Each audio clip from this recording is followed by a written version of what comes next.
Comic book creator Ernie Colon dies at 88. Comic book artist Ernie Colon has died at age 88 after a battle with cancer. The announcement came via Colon's Facebook page.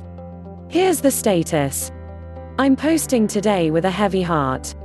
The extraordinary Ernie Colon passed away yesterday afternoon in his home at the age of 88, surrounded by family, after over a year battling, and I mean battling, cancer. He did things on his own terms. The legacy he leaves behind is astonishing, a 60-plus years career in comics, not to mention the work he did in other mediums including painting, writing, sculpting. I don't think there was anything he couldn't do. He loved to create, he was always creating. When people asked if he was still drawing, he said, "No idea what else I would be doing, since I would draw even when not paid for it. Half the story of my life."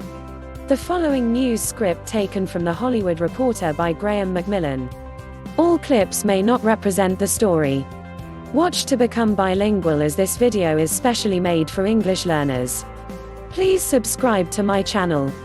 The legendary artist, writer, editor, and more, had worked at DC, Marvel, Harvey Comics and other companies across a 60-year career. Legendary comic book artist Ernie Colon has died of cancer, The Hollywood Reporter has confirmed. He was 88. His death on Thursday was first reported on his Facebook page Friday morning.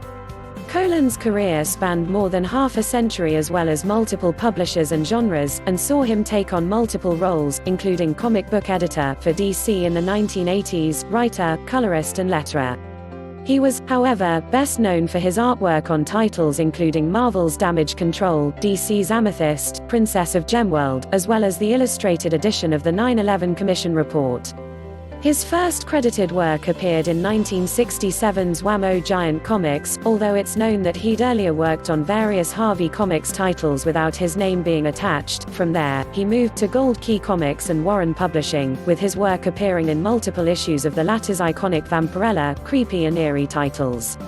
At DC, he would co-create two of the company's 1980s fantasy mainstays, Iraq, Son of Thunder, with Roy Thomas, and Amethyst, Princess of Gemworld, with Gary Cohn and Dan Mishkin, as well as working as an editor for 3 years on titles including Wonder Woman, The Flash and Green Lantern.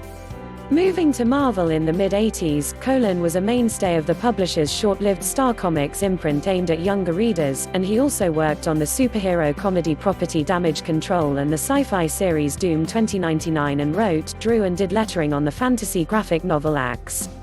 In the latter years of his career, Colon kept busy with a variety of different projects, including the weekly strip Spycat for the Weekly World News, comic books based on Monsters in My Pocket, and a number of non-fiction projects with writer-editor Sid Jacobson, including adaptations of the 9/11 Commission's report, the Warren Commission's report into the assassination of John F. Kennedy and biographies of Anne Frank and Che Guevara.